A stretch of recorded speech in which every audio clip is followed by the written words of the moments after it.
ಎಲ್ಲರಿಗೂ ನಮಸ್ಕಾರ. ಇವತ್ತು ನಮ್ಮ ಇತಿಹಾಸ ವಿಭಾಗದ ಪ್ರಥಮ ವರ್ಷದ ವಿದ್ಯಾರ್ಥಿ ಜ್ಯೋತಿ ಅಂಗಡಿಯವರು ಫ್ರಾನ್ಸಿನ ಮಹಾಕ್ರಾಂತಿ ಕುರಿತು ಸೆಮಿನಾರ್ ಮಾಡ್ತಾ ಇದ್ದಾರೆ. ಇದು ಅವರ ಮೊಟ್ಟ ಮೊದಲನೇ ಸೆಮಿನಾರ್. ಹೀಗಿರೋದ್ರಿಂದ ಇದರಲ್ಲಿ ತಪ್ಪು ತಡೆಗಳಾಗಬಹುದು, ಹೇಳುವಂಥ ಸಂದರ್ಭದೊಳಗೆ ಲೋಪದೋಷಗಳು ಆಗಬಹುದು, ಅಲ್ಪ ಪ್ರಾಣ ಮಹಾಪ್ರಾಣ ಕಳ್ಕೋಬಹುದು. ತಾವೆಲ್ಲ ವಿದ್ಯಾರ್ಥಿಗಳ ಇದನ್ನು ಚೆನ್ನಾಗಿ ನೋಡ್ರಿ.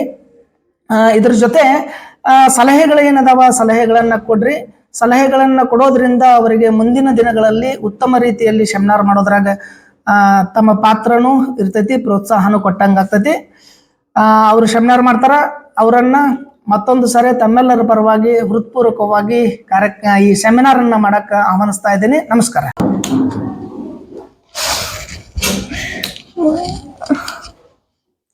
ನಮ್ಮ ಟಾಪಿಕ್ ಬಂದಿತ್ತು ಫ್ರಾನ್ಸ್ ಮಹಾಕ್ರಾಂತಿಯ ಕಾರಣಗಳು.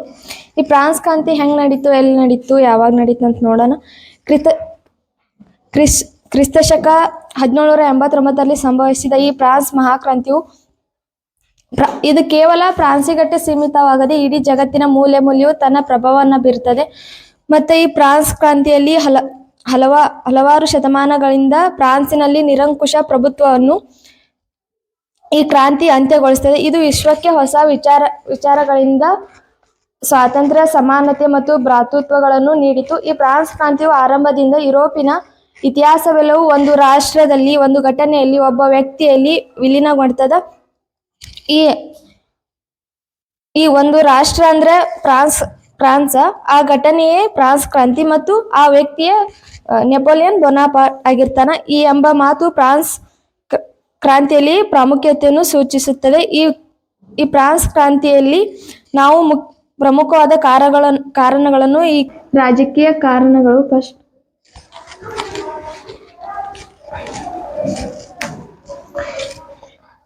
ರಾಜಕೀಯ ಕಾರಣ. ಫ್ರಾನ್ಸ್ ರಾಜಕೀಯವು ದರ್ಪಿಷ್ಟರು, ಕ್ರೂರಿಗಳು ಹಾಗೂ ಮತಾಂತರು ಆಗಿದ್ದರು ಮತ್ತು ನಿರಂಕುಶಾಧಿಕಾರದಲ್ಲಿ ನಂಬಿಕೆ ಇಟ್ಟಿದ್ದ ಇವರು ಬಾರ್ಬನ್ ವಂಶದ ಅರಸರು ಲೂಯಿಗಳಾಗಿರ್ತಾರ. ಈ ಲೂಯಿಗಳದ್ದು ದುರಾಡಳಿತ ವ್ಯವಸ್ಥೆ ತುಂಬಾ ಹದಗೆಟ್ಟಿರ್ತದೆ.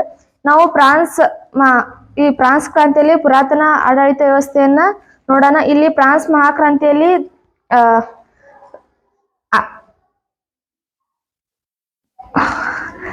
ಹಳೆಯ ಆಡಳಿತ ವ್ಯವಸ್ಥೆ ನೋಡೋಣ. ಹೀಗೆ ಫ್ರಾನ್ಸ್ ಕ್ರಾಂತಿಯಲ್ಲಿ ಆಳುತ್ತಿದ್ದ ಬಾರ್ಬನ್ ವಂಶದ ಲೂಯಿಗಳ ಆಡಳಿತ ಹಳೆಯ ವ್ಯವಸ್ಥೆಯಿಂದ ಕೂಡಿರ್ತದೆ ಮತ್ತು ಛಿದ್ರಗೊಂಡಿರ್ತದೆ.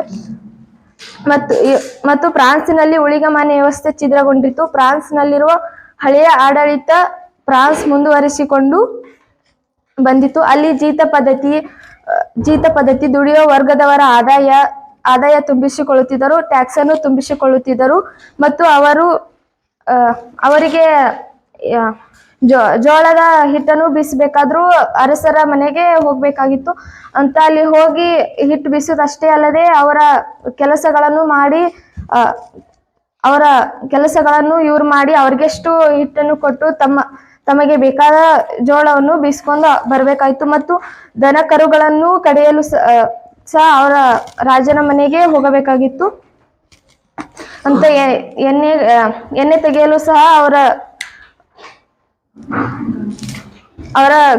ಗಾನದಲ್ಲಿ ಹಾಕಕ್ ಸಹ ಅರಸರ ಮನೆಗೆ ಹೋಗಬೇಕಾಗಿತ್ತು.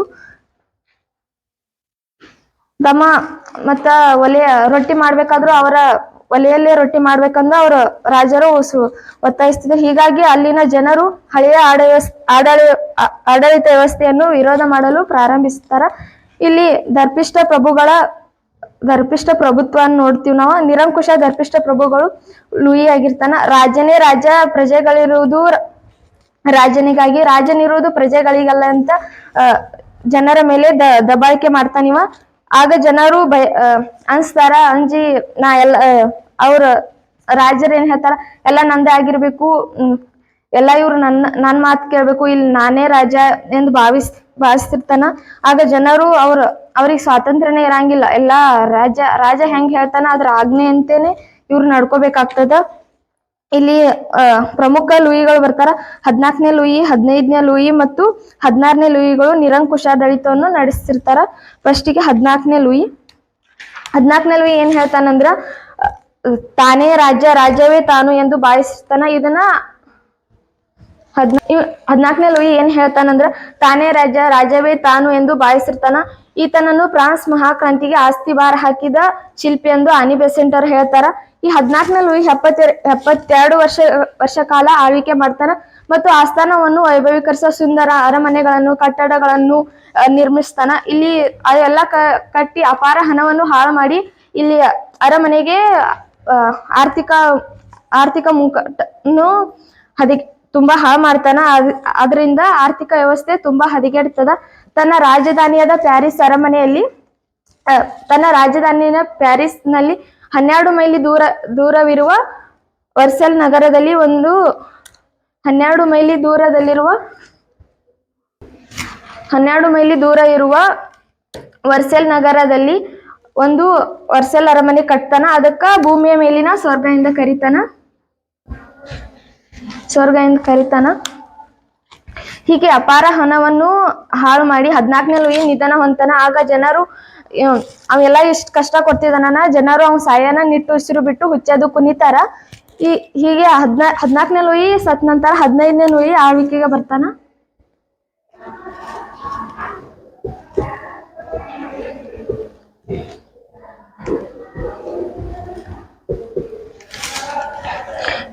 ಕ್ರಿಸ್ತಶಕ 1715 1774 ಕಾಲ ಆಳ್ವಿಕೆ ಮಾಡ್ತಾನೆ ಇವ. 14ನೇ ಲೂಯಿ ಸತ್ತ ನಂತರ 15ನೇ ಲೂಯಿ ಆಳ್ವಿಕೆ ಬರ್ತಾನ. 14ನೇ ಲೂಯಿ ನಿಧನದ ನಂತರ ಆತನ ಮಗ ಆಗಿರ್ತಾನೆ 15ನೇ ಲೂಯಿ. ಇವ ಅಧಿಕಾರಕ್ಕೆ ಬರ್ತಾನೆ. ಇವಂಗೆ 15 ವರ್ಷ ಆಗಿರ್ತೈತಿ. ಅಧಿಕಾರಕ್ಕೆ ಬಂದಾಗ ಇವ 15ನೇ ವರ್ಷನಾಗ ಅಪ್ರಾಪ್ತ ಬಾಲಕನಾಗಿರ್ತಾನ. ಹಾಗಾಗಿ ಇವನಿಗೆ ಅಲ್ಲಿ ಆಡಳಿತ ಎಲ್ಲ ನೋಡ್ಕೋಕಾಗಲ್ಲ. ಅದಕ್ಕ ಇವ ಡ್ಯೂಕ್ ಆಫ್ ಅರ್ಲಿಯನ್ಸ್ ಎಂಬ ಅವನ ಕೈಯಾಗ ಸೇರ್ತದೆ. ಈ ಡ್ಯೂಕ್ ಆಫ್ ಅರ್ಲಿಯನ್ಸ್ ಸ್ವೇಚ್ಛಾರಿಯಾಗಿ 14ನೇ ಲೂಯಿ 14ನೇ ಲೂಯಿಯ ಪೂರ್ವಜರು ಬಂದ ಅವರೆಲ್ಲ ನಡ್ಕೊಂಡ್ ಬಂದ ಆಳ್ವಿಕೆ ಎಲ್ಲ 14ನೇ ಲೂಯಿ ನೋಡ್ಕೊಳಕ್ ಆಗಲ್ಕ ಡ್ಯೂಕ್ ಆಫ್ ಅರ್ಲಿಯನ್ಸ್ ಕೈಯಾಗ ಕೊಡ್ತಾನ. ಆಗ ಇವನ್ ಕೈಯಾಗ ಸಿಗಾನ ಇವ್ ಏನ್ ಮಾಡ್ತಾನಂದ್ರ ಅಲ್ಲಿ ಎಲ್ಲಾ ಆಸ್ತಿ ಇದನ್ನೆಲ್ಲಾ ಗಾಳಿಗೆ ತೂರಿ ತನ್ನ ಇಷ್ಟ ಬಂದಂತೆ ನಡ್ಕೋತಾನ. ಮತ್ತ ಅಲ್ಲಿ ರಾಜ್ಯವನ್ನೆಲ್ಲ ಹಾಳು ಮಾಡ್ತಾನ ಇವ ಡ್ಯೂಕ್ ಆಫ್ ಅರ್ಲಿಯನ್ಸ್. ಹಾಗೆ ಇವ ಅಪ್ರಾಪ್ತ ಆಗಿರ್ತಾನಲ್ಲ, ಈಗ ಪ್ರಾಪ್ತನಾಗ್ತಾನ. ಅಧಿಕಾರ ವಹಿಸಿಕೊಂಡು ತನ್ನ ಹೆಂಡತಿ ಪಾಂಪ್ ಡೋರ್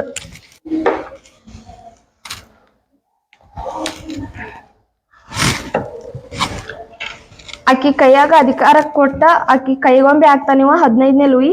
ಅಷ್ಟೇ ಅಲ್ಲದೆ ತನ್ನ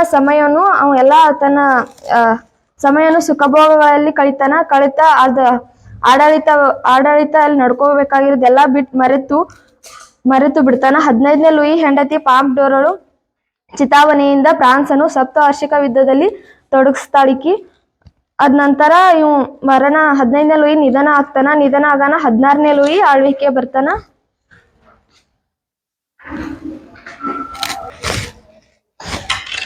14ನೇ ಲೂಯಿಯ ಮೊಮ್ಮಗನಾದ 16ನೇ ಲೂಯಿ. ಇವನ್ ಸಿಂಹಾಸನಕ್ಕೆ ಬಂದಾಗ ಇವನಿಗೆ ವಯಸ್ಸು 20 ವರ್ಷದವನಾಗಿರ್ತಾನ. ಇವನಿಗೆ ರಾಜ್ಯಾಡಳಿತ ಅನುಭವ ಇರಲಿಲ್ಲ ಮತ್ತು ರಾಜನಾಗಿರಬೇಕಾದ ದಕ್ಷತೆ, ಕಾರ್ಯತ್ವರತೆ, ನೈಪುಣ್ಯತೆಗಳು ಇವನಿಗೆ ಇರಂಗಿಲ್ಲ. 16ನೇ ಲೂಯಿ ಫ್ರಾನ್ಸ್ಗೆ ಶತ್ರುವಾಗಿದ್ರೆ ಆಸ್ಟ್ರಿಯಾದ ರಾಣಿಯನ್ನ ಇವ್ ಮದುವೆ ಆಗ್ತಾನ. ಆಕೆ ಸೌಂದರ್ಯಕ್ಕೆ ಮರುಳಾಗಿ ಮತ್ತ 16ನೇ ಲೂಯಿ ಫ್ರಾನ್ಸಿನ ಶತ್ರುವಾದ ಆಸ್ಟ್ರಿಯಾದ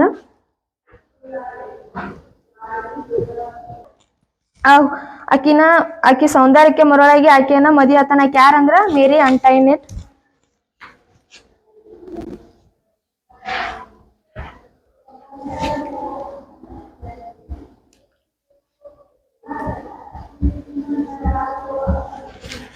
ಈಕೆಯನ್ನ ಮದುವೆ ಆಗ್ತಾನಿವ. ಆಕಿನ ಮದುವೆ ಆಗಿದ್ದ ಇವ್ ಒಂದ್ ಮಾಡಿದ್ ದೊಡ್ಡ ತಪ್ಪ ಅಂತ ಹೇಳ್ಬೋದು. ಯಾಕಂದ್ರ ಅದು ಶತ್ರು ರಾಷ್ಟ್ರ ಆಗಿರ್ತೈತಿ. ಆಕಿನ ಮದುವೆ ಆಗಬಾರ್ದಾಗಿತ್ತವ. ಆದ್ರ ಆಕಿ ಸೌಂದರ್ಯಕ್ಕೆ ಮರಳಾಗಿ ಆಕೆಯನ್ನ ಮದುವೆ ಆಗ್ತಾನಿವ. ಮದುವೆಯಾಗಿ ಆಡಳಿತ ತನ್ನ ಕೈಯಲ್ಲಿ ಇಟ್ಟುಕೊಳ್ಳಲಾಗದೆ ಆಕಿ ತನ್ನ ತಲೆಯನ್ನು ಗಿಲೋಟಿನಂತ್ರಕ್ಕೆ ಒಪ್ಪಿಸ್ತಾನಿವ 16ನೇ ಲೂಯಿ. ಈಗ H.L. ಫಿಶರ್ ಅವರು 16ನೇ ಲೂಯಿ ಪ್ರಾಮಾಣಿಕತೆ, ಧಾರ್ಮಿಕತೆ ಹಾಗೂ ಸೌಜನ್ಯತೆಯ ಗುಣಗಳಿದು, ಆದರೆ ಅರಸನಿಗಿರಬೇಕಾದ ಅರ್ಹತೆಗಳು ಇರಲಿಲ್ಲ ಎಂದು ಹೇಳಿದ್ದಾರೆ. ಇನ್ನ ಅಂಟೈನೆಟ್ ಪಾತ್ರವನ್ನು ನೋಡೋಣ ನಾವಿಲ್ಲಿ. ಆಸ್ಟ್ರಿಯಾದ ರಾಜಕುಮಾರಿಯಾದ ಮೇರಿ ಅಂಟೈನೆಟ್ ತುಂಬಾ ಸೌಂದರ್ಯವತಿಯಾಗಿದ್ದಳು. ಅಷ್ಟೇ ಅಲ್ಲದೆ ದರ್ಪಿಷ್ಟಳು, ವೈಭವ ವಿಲಾಸಿಯಾಗಿದ್ದಳು ಮತ್ತು ಸುಖಭೋಗಗಳಲ್ಲಿ ಜೀವನವನ್ನು ಸಾಗಿಸ್ತಿದ್ದಳು. ಹೀಗಾಗಿ ಇವಳಿಗೆ ಜನರ ಕಷ್ಟಗಳನ್ನು ಗೊತ್ತಿರಲಿಲ್ಲ. ಅವ್ರನ್ನ ನೋಡ್ಕೋದು ಈಕೀಗ ಆಗ್ತಿರ್ಲಿಲ್ಲ. ಯಾಕಂದ್ರೆ ಈಕೆಲ್ಲ ಸುಖಭೋಗಗಳಲ್ಲಿ ಬೆಳೆದಿರ್ತಾರ. ಹಾಗಾಗಿ ಜನರ ಕಷ್ಟಗಳು ಈಕೆಗೇನು ಗೊತ್ತಿರಂಗಿಲ್ಲ. ಇವಳು ಅಲ್ಲಿಯ ರಾಜರನ್ನು ಹಾಗೂ ಆಸ್ಥಾನಿಕರನ್ನು ತನಗೆ ಇಷ್ಟ ಬಂದ ಹಾಗೆ ನೋಡಿಕೊಳ್ಳುತ್ತಿದ್ದಳು. ಮತ್ತೆ ತನಗೆ ಏನೇನ್ ಬೇಕೆಲ್ಲ ಅವ್ರ ಕಡೆಯಿಂದ ಮಾಡಿಸ್ಕೊತಿದ್ಲು. ಅವ್ರನ್ನ ಚೆನ್ನಾಗಿ, ಜನರನ್ನು ಚೆನ್ನಾಗಿ ನೋಡ್ಕೋತಿದ್ಲು. ಈಕೆ ಅವಿವೇಕಿ, ದುರ್ಮಾರ್ಗಿಯಾಗಿದ್ದ ಈಕೆ ವೈಭವ ವಿಲಾಸಿ ವೇಷಭೂಷಣ ಹಾಗೂ ತನ್ನ ಸೌಂದರ್ಯಕ್ಕಾಗಿ ರಾಜ್ಯದ ಎಲ್ಲಾ ಹಣವನ್ನು ಹಾಳು ಮಾಡ್ತಾಳ. ಅಲ್ಲಿ ತುಂಬಾ ಆರ್ಥಿಕ ವ್ಯವಸ್ಥೆ ಉಂಟಾಗ್ತದ. ಮೇರಿ ಅಂಟೈನೆಟ್ಟು ತನ್ನ ಉಡುಗೆ ತೊಡುಗೆ, ವೇಷಭೂಷಣ, ನೃತ್ಯ ಹಾಗೂ ಪಾನ ಹಾಗೂ ದಾಸಿಯರಿಗಾಗಿ ಪ್ರತಿ ವರ್ಷ 40 ಲಕ್ಷ ಪೌಂಡುಗಳಷ್ಟು ಹಣವನ್ನು ಖರ್ಚು ಮಾಡ್ತಿದ್ಲು. ಈ ವೆಚ್ಚದಿಂದ ರಾಜ್ಯದ ಬೊಕ್ಕಸ ಬರಿದಾಗ್ತದ. ಇದರಿಂದ ಜನರ ಆಕ್ರೋಶಕ್ಕೆ ಗುರಿ ಆಗ್ತಾಳಿಕಿ. ಇನ್ನ ರಾಜ ರಾಣಿಯರ ದುಂದು ವೆಚ್ಚ ನೋಡೋಣ. ಇಲ್ಲಿ ಅವ್ರು ಹೆಂಗಿದ್ರು, ಅಲ್ಲಿ ಏನೇನ್ ಮಾಡ್ತಿರೋ, ಎಷ್ಟು ಪ್ಯಾರಿಸ್ ನಗರದ ವರ್ಸೆಲ್ ನಲ್ಲಿ ಭವ್ಯವಾದ ಅರಮನೆಯನ್ನು ನಿರ್ಮಿಸಿ ಧರೆಗಿಳಿದ ಸ್ವರ್ಗಲೋಕ ಎಂದು ಕರೆದರು. ಇದರ ನಿರ್ಮಾಣಕ್ಕಾಗಿ ರಾಜ್ಯದ ಅಪಾರ ಹಣವನ್ನು ಹಾಳು ಮಾಡ್ತಾರ. 16ನೇ ಲೂಯಿ ಮೇರಿ ಅಂಟೈನೆಟ್ಟಳು ತನ್ನ ಸೇವೆಗಾಗಿ 500 ಜನ ಸೇವಕಿಯರಿದ್ರು. ತನ್ನ ಸೇವೆಗಾಗಿ 500 ಜನ ಸೇವಕಿಯರನ್ನ ಇಟ್ಕೊಂಡಿರ್ತಾಳಕಿ. ಮತ್ತ ಸೇವಕಿಯರನ್ನು 16,000 ಪಾದರಕ್ಷೆಯನ್ನು ಹೊಂದಿರ್ತಾಳ. 16 ಪಾದರಕ್ಷೆ ಮತ್ತ ಪ್ರತಿ ವಾರಕ್ಕೆ 4,000 ಪಾದರಕ್ಷೆಗಳನ್ನು ಬದಲಿಸ್ತಿರ್ತಾಳಕಿ. ಹಾಗೆ ಈ ರಾಣಿಯ ದುಂದು ವೆಚ್ಚದಿಂದ, ವೈಭವದ ಜೀವನದಿಂದ ಆರ್ಥಿಕ ಮುಗ್ಗಟ್ಟು ಫ್ರಾನ್ಸ್ ಕ್ರಾಂತಿಗೆ ಕಾರಣವಾಯಿತು. ಇದು ರಾಜಕೀಯ ಕಾರಣದಲ್ಲಿ ಇಷ್ಟೆಲ್ಲ ಬರ್ತದ. ಇನ್ ನೆಕ್ಸ್ಟ್ ಸಾಮಾಜಿಕ ಕಾರಣ.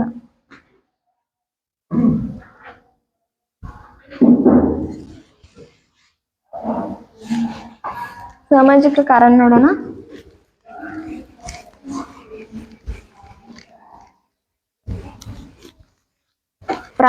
ಕಾರಣಗಳಲ್ಲಿ ಫ್ರಾನ್ಸ್ ಮಹಾಕ್ರಾಂತಿ ದರ್ಪಿಷ್ಟ ಪ್ರಭುಗಳ ವಿರುದ್ಧ ನಡೆದದಕ್ಕಿಂತ ಜಾಸ್ತಿ ಸಾಮಾಜಿಕ ಅಸಮಾನತೆಯ ವಿರುದ್ಧ ನಡೆದ ದಂಗೆ ಆಗಿದೆ ಅಂತ ವಿದ್ವಾಂಸರು ಹೇಳ್ತಾರ. ಈ ಫ್ರಾನ್ಸಿನ ಈ ಸಾಮಾಜಿಕ ಕಾರಣದಲ್ಲಿ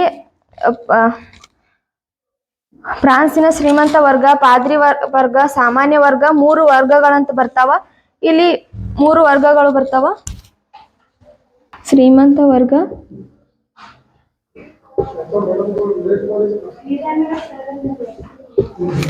ಪಾದ್ರಿಗಳ ವರ್ಗ,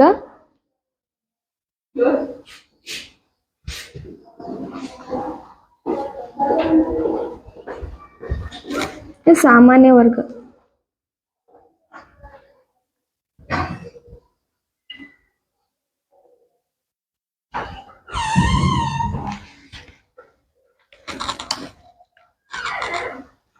ಇಲ್ಲಿ ಶ್ರೀಮಂತರ ಅಂದ್ರ ಹೆಂಗಂದ್ರ,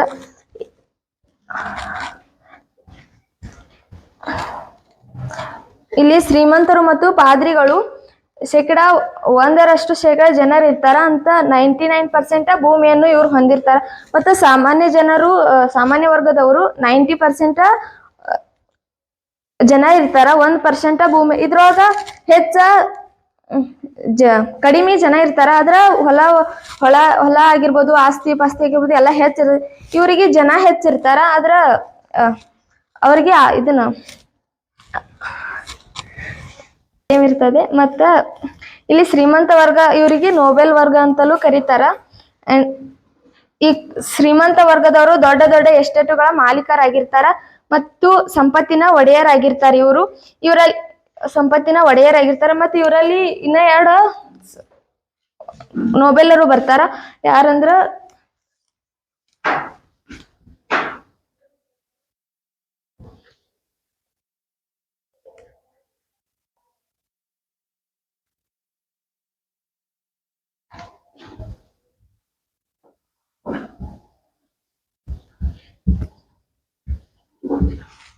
ಇನ್ನೊಂದು ನ್ಯಾಯ ಸಂಬಂಧಿ ಶ್ರೀಮಂತ.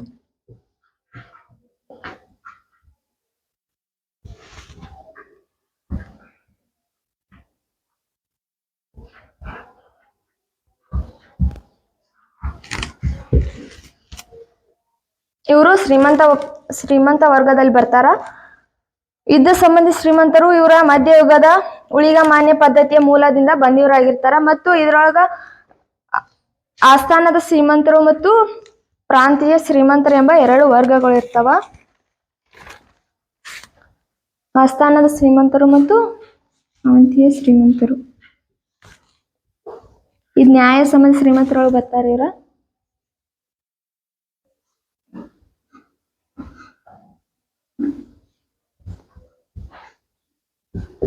ಆಸ್ಥಾನದ ಶ್ರೀಮಂತರು ಮತ್ತು ಪ್ರಾಂತೀಯ ಶ್ರೀಮಂತರು.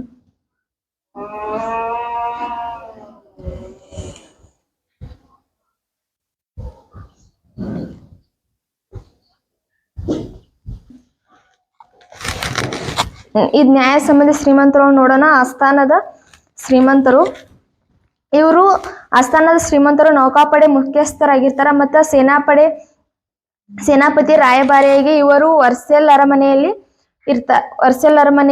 ಇದ್ದರು. ರೈತರಿಂದ ತೆರಿಗೆಯನ್ನು ವಸೂಲಿ ಮಾಡುತ್ತಿದ್ದರು. ಇವರನ್ನು ಮಹಾಸ್ವಾಮಿ ಅಂತ ಕರೀತಾರ. ಆಸ್ಥಾನದ ಮಹಾಸ್ವಾಮಿ ಅಂತ ಕರೀತಾರ.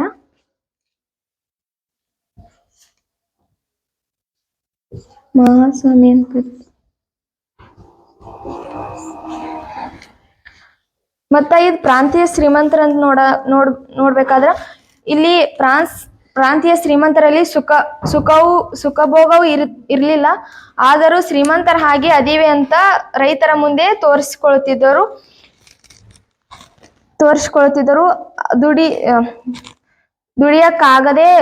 ದುಡಿಯಕ್ಕಾಗದೆ ವಿಶ್ರಾಂತಿ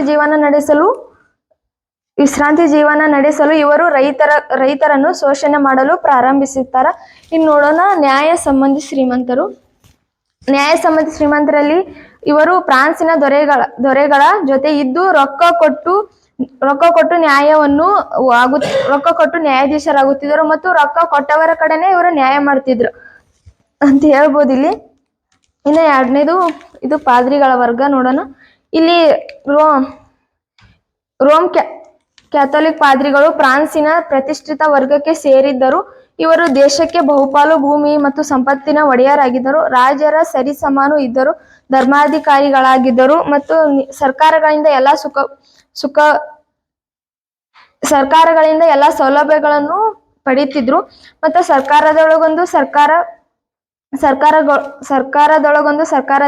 ಸರ್ಕಾರದಂತೆ ಕಾರ್ಯನಿರ್ವಹಿಸುತ್ತಿರ್ತಾರ. ಮತ್ತು ಯಾವುದೇ ತೆರಿಗೆಯನ್ನು ಇವರು ಕಟ್ತಿರ್ಲಿಲ್ಲ. ಇದ್ರೊಳಗ ಪಾದ್ರಿ ವರ್ಗ ಒಂದೇ ಆಗಿದ್ದರೂ ಇವರಲ್ಲಿ ಮೇಲ್ವರ್ಗದ ಪಾದ್ರಿಗಳು ಮತ್ತು ಕೆಳವರ್ಗದ ಪಾದ್ರಿಗಳು ಎಂಬ 2 ವರ್ಗಗಳು ಬರ್ತಾವ. ಈ ಪಾದ್ರಿ ವರ್ಗ ಮೇಲ್ವರ್ಗದ ಮತ್ತು ಕೆಳವರ್ಗದ ಪಾದ್ರಿಗಳು ಬರ್ತಾರ. ಕೆಳವರ್ಗದ ಪಾದ್ರಿಗಳು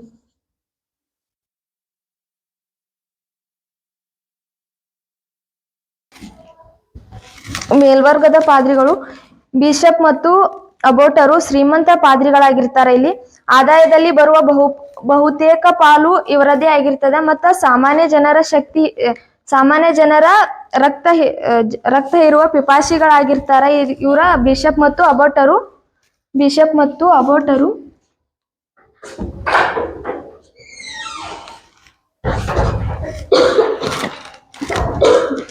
ಬಿಷಪ್ ಮತ್ತು ಅಬೋಟರು ರಕ್ತ ಇರುವ ಪಿಪಾಸಿಗಳಾಗಿರ್ತಾರ.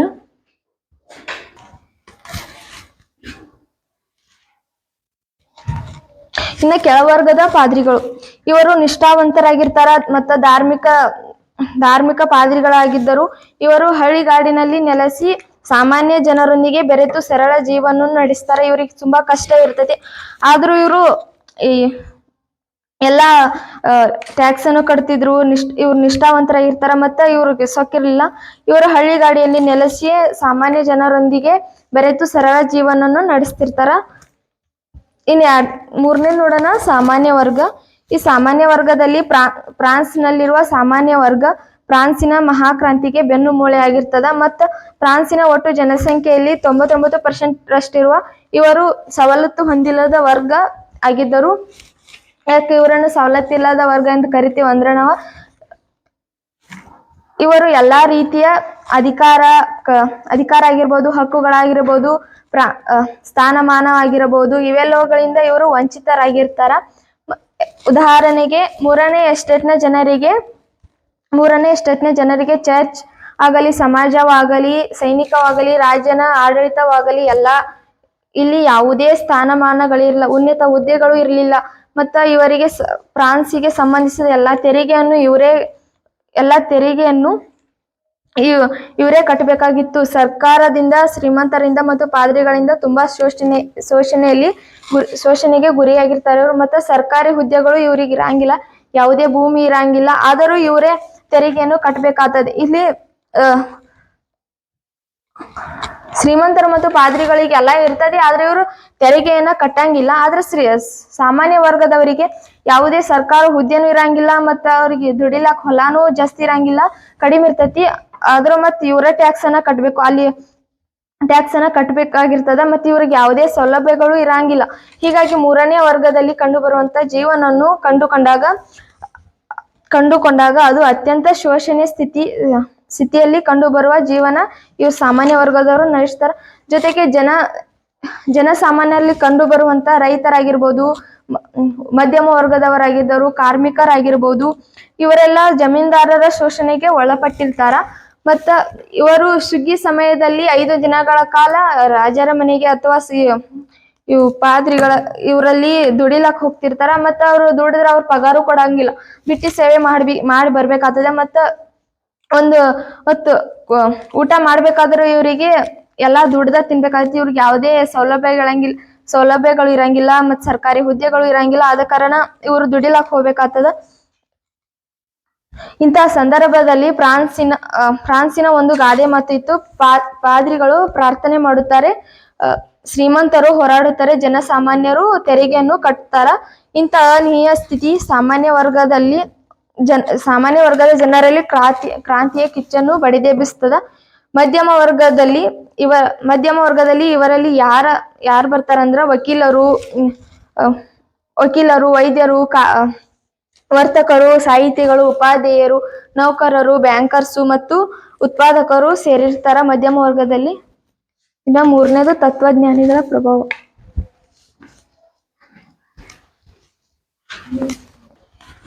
ತತ್ವಜ್ಞಾನಿಗಳ ಪ್ರಭಾವ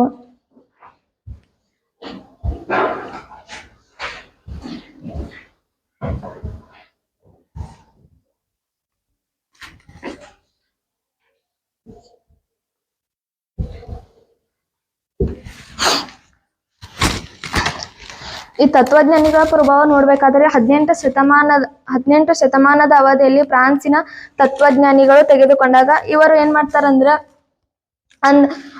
ಅವತ್ತಿನ ಅವಧಿಯಲ್ಲಿ ಅಂದ್ರ ಒಂದು ಫ್ರಾನ್ಸ್ ನಲ್ಲಿ ಉಂಟಾಗಿರುವ ರಾಜಕೀಯ ಅರಾಜಕತೆ, ಸಾಮಾಜಿಕ ಅಸಮಾನತೆ, ಆರ್ಥಿಕ ಶೋಷಣೆಗಳನ್ನು ಟೀಕಿಸಲು ಆರಂಭಿಸಿರ್ತಾರ. ಟೀಕಿಸುವುದಷ್ಟೇ ಅಲ್ಲದೆ ಲೂಯಿ ದೊರೆಗಳ ಆಳ್ವಿಕೆಯಿಂದ ಫ್ರಾನ್ಸಿನಲ್ಲಿರುವ ಉಂಟಾಗಿರುವ ನಿರಂಕುಶ ಪ್ರಭುತ್ವವನ್ನು, ಅರಾಜಕತೆ, ಪಕ್ಷಪಾತ ನೀತಿ ಹಾಗೂ ದೋಷಪೂರಿತ ತೆರಿಗೆ ಸಂಗ್ರಹಣೆ ಹೀಗೆ ಇವೆಲ್ಲವೂ ಕುರಿತಾಗಿ ಏನ್ ಮಾಡ್ತಾರಂದ್ರ ತಮ್ಮ ಒಂದು ಲೇಖನಿಯಲ್ಲಿ ಬರೆಯುವ ಮುಖಾಂತರ ಫ್ರಾನ್ಸಿನ ಜನರಿಗೆ ತಿಳಿಪಡಿಸಲು ಆರಂಭಿಸ್ತಾರ. ಮತ್ತೆ ಫ್ರಾನ್ಸ್ ಜನ ಸಾಮಾನ್ಯರ ಮೇಲೆ ಅತ್ಯಂತ ಪ್ರಭಾವವನ್ನು ಬೀರ್ತದೆ. ಈ ತತ್ವಜ್ಞಾನಿಗಳ ಪ್ರಭಾವದಲ್ಲಿ ಪ್ರಮುಖ ತತ್ವಜ್ಞಾನಿಗಳು ಬರ್ತಾರ.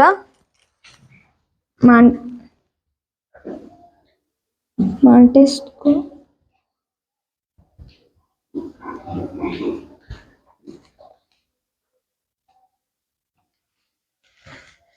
ಯಾರಂದ್ರ Montesquieu,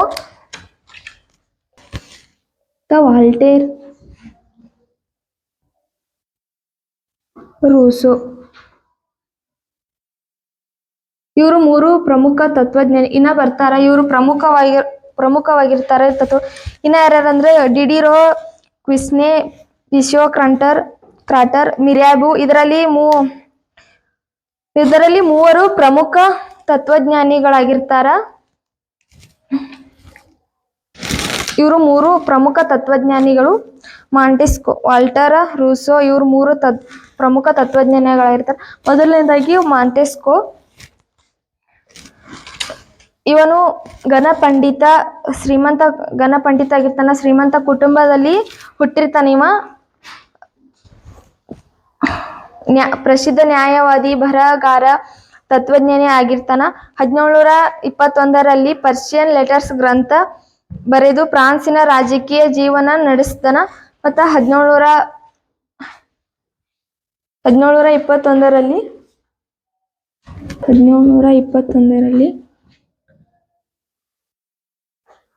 1748ರಲ್ಲಿ the spirit of loss ಕಾಯ್ದೆಗಳ ಆತ್ಮ ಅಂತ ಕರೀತಾರ. ಈ ಕೃತಿಯನ್ನು ಪ್ರಕಟಿಸ್ತಾನ ಮಾಂಟೆಸ್ಕೊ. ಇಷ್ಟು ಮಾಂಟೆಸ್ಕೊಂದ. ಇನ್ನ ಎರಡನೇದು ವಾಲ್ಟೇರ್. 1694ರಲ್ಲಿ ಯುರೋಪಿನ ಬೌದ್ಧಿಕ ದೇವರು, ಫ್ರಾನ್ಸಿನ ಪ್ರಸಿದ್ಧ ತತ್ವಜ್ಞಾನಿ, ಚಿಂತಕ, ವಿಮರ್ಶಕ, ಇತಿಹಾಸಕಾರ, ಕವಿ ಹಾಗೂ ನಾಟಕಕಾರ, ಸ್ವತಂತ್ರ ವಿಚಾರಧಾರೆಯ ಹರಿಕಾರ, ನಿರ್ಭೀತಿಯ ಬರಹಗಾರ, ಅಸಾಧಾರಣವಾದ ವ್ಯಕ್ತಿಯಾಗಿರ್ತಾನ. ಧೈರ್ಯ, ಸ್ಥೈರ್ಯಕ್ಕೆ ಹೆಸರುವಾಸಿ ಮಾಡಿರ್ತಾನ ಮತ್ತು ಧೀಮಂತ ವ್ಯಕ್ತಿ. ಇವನೊಬ್ಬ ಯುಗ ಪ್ರವರ್ತಕ ಮತ್ತು ಇವನ ಕಾಲಕ್ಕೆ ವಾಲ್ಟೇರ್ ಯುಗ ಎನ್ನುತ್ತಿದ್ದರು. ಇವನ ಕಾಲಕ್ಕೆ ವಾಲ್ಟೇರ್ ಯುಗ ಅಂತ ಕರೀತಿದ್ರ.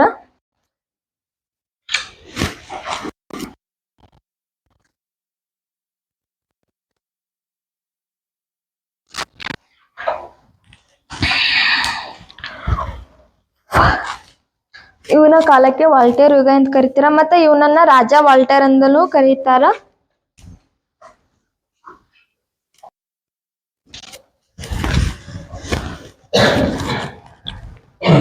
ಈ ವಾಲ್ಟೇರ್ ಅನ್ನು ಒಂದು ಲೆಟರ್ಸ್ ಆನ್ ದಿ ಇಂಗ್ಲಿಷ್ ಎಂಬ ಗ್ರಂಥವನ್ನು ಬರಿತಾನ.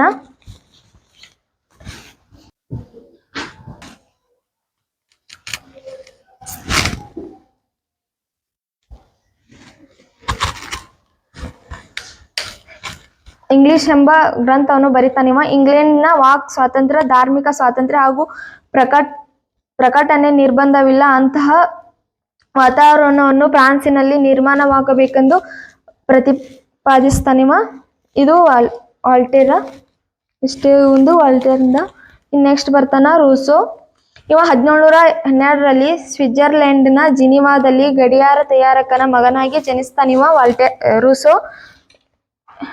ಇವನಿಗೆ ಜೀನ್ ಜಾಕ್ಸನ್ ರೂಸೋ ಆಧುನಿಕ ಪ್ರಜಾಪ್ರಭುತ್ವ ಪಿತಾಮಹ, ಫ್ರಾನ್ಸಿನ ಮಹಾಕ್ರಾಂತಿಯ ಪಿತಾಮಹ, ನವಯುಗಕ್ಕೆ ನಾಂದಿ ಹಾಡಿದ ಹರಿಕಾರ ಎಂದ ಕರೆಸಿಕೊಂಡಿರ್ತಾನ.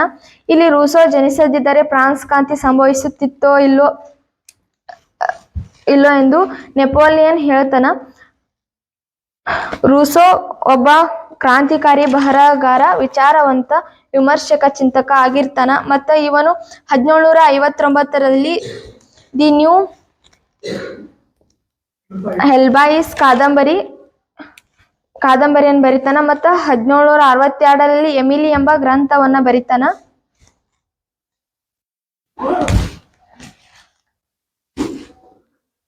1759ರಲ್ಲಿ ದಿ ನ್ಯೂ 1759ರಲ್ಲಿ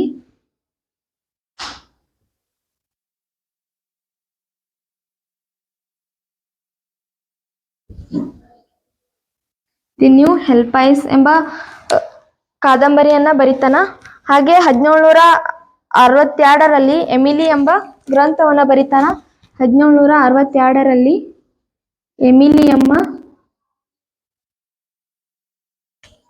ಎಮಿಲಿ ಎಂಬ ರೂಸೋ ಬರಿತಾನ. ಮತ್ತು ಇಂಗ್ಲೆಂಡ್ನಲ್ಲಿದ್ದಾಗ ಕನ್ಫ್ಯೂಷನ್ಸ್ ಮತ್ತು ಸೋಷಿಯಲ್ ಕಾಂಟ್ರಾಕ್ಟ್ ಎಂಬ ಗ್ರಂಥವನ್ನು ಬರೆದು ಕೊನೆಗೆ ಬುದ್ಧಿ ಭ್ರಮಣೆಯಿಂದ ಆತ್ಮಹತ್ಯೆ ಮಾಡಿಕೊಳ್ತಾನೆ ರೂಸೋ. ಇಷ್ಟು ರೂಸೋನ ಜೀವನ, ಅವ ಯಾವ್ಯಾವ ಬರೆದ ಕೃತಿಗಳು. ಇನ್ನು 4ನೇದು ಅಮೆರಿಕ ಕ್ರಾಂತಿಯ ಪ್ರಭಾವ.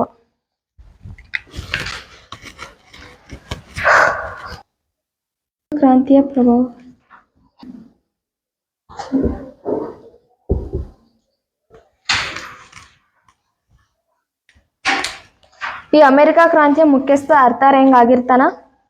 ಇವ ಬ್ರಿಟಿಷ್ ಸೈನ್ಯಾಧಿಕಾರಿ ಇರ್ತಾನ. ಮತ್ತೆ ಫ್ರಾನ್ಸ್ ಜನರನ್ನು ಚೆನ್ನಾಗಿ ನೋಡಿಕೊಳ್ಳದಿದ್ದರೆ ಅಮೆರಿಕ ಕ್ರಾಂತಿ ಆದ ಹಾಗೆ ಆಗುತ್ತದೆ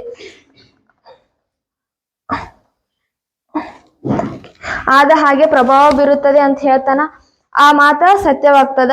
1789ರಲ್ಲಿ ಫ್ರಾನ್ಸ್ ಕ್ರಾಂತಿ, ಅಮೆರಿಕ ಕ್ರಾಂತಿ 13 ವರ್ಷಗಳ ನಿಧಾನಗತಿಯಲ್ಲಿ ಸಾಗ್ತದ. ಮತ್ತ ಇಲ್ಲಿ ಪ್ರಮುಖರು ಪ್ರೊಫೆಸರ್ ಎಚ್ ಮೋರ್ಸ್ ರವರ ಪ್ರಕಾರ ಅಮೆರಿಕ ಕ್ರಾಂತಿ ವಿಜಯದಲ್ಲಿ ಸಮಾಪ್ತಿ ಆಗದೆ ಹೋಗಿದ್ದರೆ ಫ್ರಾನ್ಸ್ ಕ್ರಾಂತಿ ಸಂಭವಿಸುತ್ತಿತ್ತೋ ಇಲ್ಲೋ ಎಂದು ಪ್ರೊಫೆಸರ್ ಎಚ್ ಮೋರ್ಸ್ ಅವರು ಹೇಳ್ತಾರ. ಅಮೆರಿಕ ಕ್ರಾಂತಿ 13 ವಸಾಹತುಗಳ ಬ್ರಿಟಿಷ್ ವಿರುದ್ಧ ಹೋರಾಟ ಮಾಡ್ತವ. ಸಪ್ತವಾರ್ಷಿಕ ಯುದ್ಧದಲ್ಲಿ ಅನುಭವಿಸಿದ ಸೋಲಿನ ಸೇಡು ತೀರಿಸಿಕೊಳ್ಳಲು 16ನೇ ಲೂಯಿ ಅಮೆರಿಕನ್ನರ ಪರವಾಗಿ ಹೋರಾಡಲು ಮಾರ್ಕ್ಯೂಸ್ ಡಿ ಲಫಾಯೆಟ್ನ ಕಳಿಸ್ತಾನ. ಆ ಸೇಡ್ಗೋಸ್ಕರ ಅದು ಅಮೆರಿಕವನ್ನು ಅವರಿಗೆ ಆಗಿದ್ದ ಸಪ್ತವಾರ್ಷಿಕ ಯುದ್ಧದಲ್ಲಿ ಅವರಿಗೆ ಸೋಲು ಆಗಿರ್ತದ. ಆ ಸೋಲನ್ನು ತೀರಿಸಿಕೊಳ್ಳಲು 16ನೇ ಲೂಯಿಯ ಅಮೆರಿಕನ್ನರ ಪರವಾಗಿ ಹೋರಾಡಲು ಮಾರ್ಕ್ಯೂಸ್ ಡಿ ಲಫಾಯೆಟ್ನ ಕಳಿಸ್ತಾನ. ಹಾಗೆ ಜಾರ್ ವಾಷಿಂಗ್ಟನ್ನ ಪ್ರಕಾರ ಅಮೆರಿಕ ಕ್ರಾಂತಿ ಪ್ರತಿಯೊಂದು ರಾಷ್ಟ್ರದ ಕಣ್ಣು ತೆರೆಸಿತ್ತು ಮತ್ತ ಸ್ವಾತಂತ್ರ್ಯ ಸಮಾನತೆ ಎಲ್ಲೆಡೆ ಹರಡಿತು ಎಂದು ಹೇಳ್ತಾನ.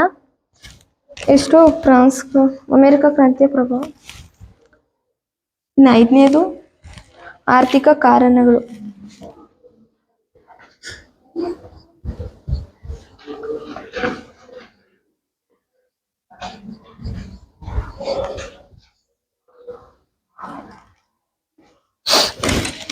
ಈ ಆರ್ಥಿಕ ಕಾರಣಗಳು ಬಾರ್ಬನ್ ವಂಶದ ಪ್ರತಿಷ್ಠೆಗಾಗಿ ಯುದ್ಧ ಮಾಡ್ತಿದ್ದು ಮತ್ತು ಬಹಳಷ್ಟು ವೆಚ್ಚವನ್ನು ಖರ್ಚು ಮಾಡಿತು. 15ನೇ ಲೂಯಿ ಹೆಂಡತಿ ಸಪ್ತವಾರ್ಷಿಕ ಯುದ್ಧದಲ್ಲಿ ತೊಡಗಿಸ್ತಾಳ. ಅದ ಆರ್ಥಿಕ ಮುಗ್ಗಟ್ಟು ಬಹಳ ಆಗ್ತದೆ. 14ನೇ ಲೂಯಿ ವರ್ಸೆಲ್ ಅರಮನೆಯನ್ನು ಕಟ್ಟಿ ಅಲ್ಲಿ ಸಂಪತ್ತನ್ನು ಹಾಳು ಮಾಡ್ತಾನ. ಇದರಿಂದ ಆರ್ಥಿಕ ಸಂಕಷ್ಟ ಸಂಭವಿಸ್ತದ. ಮತ್ತ ಫ್ರಾನ್ಸಿನ ಜನರು ಅನಿಯಮಿತ ತೆರಿಗೆಯನ್ನು ಕಟ್ಟಬೇಕಾಗಿರ್ತದೆ. ಅವರಿಗೆ ತುಂಬಾ ಹಸಿವಾಗಿರ್ತದೆ. ಆದ ಕಾರಣ ಹಸಿವಿನ ಕ್ರಾಂತಿ ಆಗ್ತದ. ಸಾಮಾನ್ಯ ಜನರು, ಮಹಿಳೆಯರು ಪ್ಯಾರಿಸ್ ಅರಮನೆಗೆ ಮುತ್ತಿಗೆ ಹಾಕ್ತಾರ. ಅಲ್ಲಿ ಜನರು ಹಸಿವಾಗಿದೆ, ರೊಟ್ಟಿ ಕೊಡಿ ಅಂತ ಅರಮನೆಗೆ ಬರ್ತಾರ. ಆಗ ಅಲ್ಲಿಯ ರಾಣಿ ಏನ್ ಮಾಡ್ತಾಳ ಅಂದ್ರ ತಿನ್ನಲಿಕ್ಕೆ ರೊಟ್ಟಿ ಇಲ್ಲದ ಕಾರಣ ಅಲ್ಲಿ ಕೇಕ್ ಇದೆ ತಿನ್ನಿ ಎಂದು ಹೇಳ್ತಾಳ. ಯಾರು ಹೇಳ್ತಾರಂದ್ರ ಅಲ್ಲಿ ರಾಣಿಯಾದ ಮೇರಿ ಆಂಟೋನೆಟ್ ಹೇಳ್ತಾರ. ಈ ರಾಣಿಯ ಅಪಹಾಸ್ಯ ಮಾಡ್ಯಾಳಂದ ಜನರು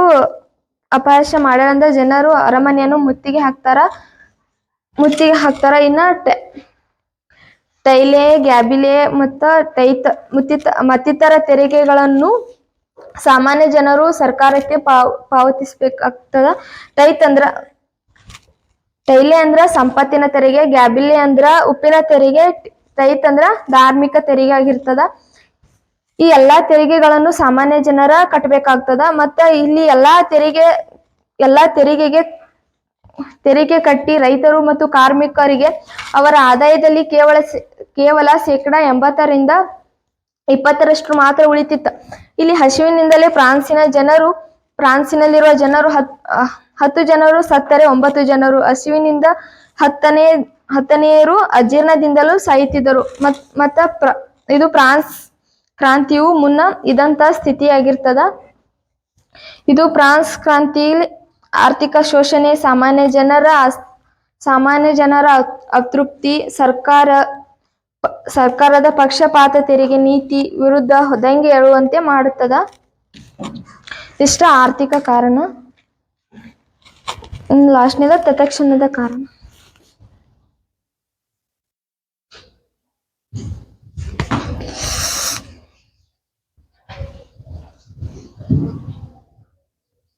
ತತ್ಕ್ಷಣದ ಕಾರಣ.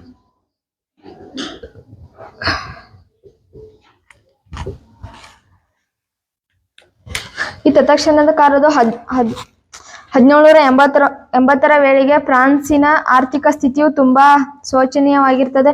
ದುಬಾರಿ ವಿದ್ಯೆಗಳು ಮತ್ತು ಐಷಾರಾಮದ ಜೀವನಕ್ಕಾಗಿ ರಾಜ ಮತ್ತು ಅವನ ಕುಟುಂಬ ಮಾಡುತ್ತಿದ್ದ ಅಪರಿಮಿತ ದುಂದುವೆಚ್ಚಗಳಿಂದಾಗಿ ರಾಷ್ಟ್ರೀಯ ಹೊರೆ ಹೆಚ್ಚಿತು. ರಾಜ್ಯದ ಮತ್ತು ರಾಜನ ವೈಯಕ್ತಿಕ ವೆಚ್ಚಗಳ ಮಧ್ಯೆ ಯಾವುದೇ ವ್ಯತ್ಯಾಸವಿರಲಿಲ್ಲ. ಸಾಮಾನ್ಯ ವರ್ಗದ ಪ್ರತಿನಿಧಿಗಳು ತಮ್ಮೊಂದಿಗೆ ತಮ್ಮ ಕುಂದುಕೊರತೆಗಳನ್ನು ಮತ್ತು ಸಲಹೆಗಳನ್ನು ಒಳಗೊಂಡಿದ್ದ ಕೆಹಿಯರ್ಸ್ ಎಂಬ ಪತ್ರವನ್ನು ತಂದಿರ್ತಾರ.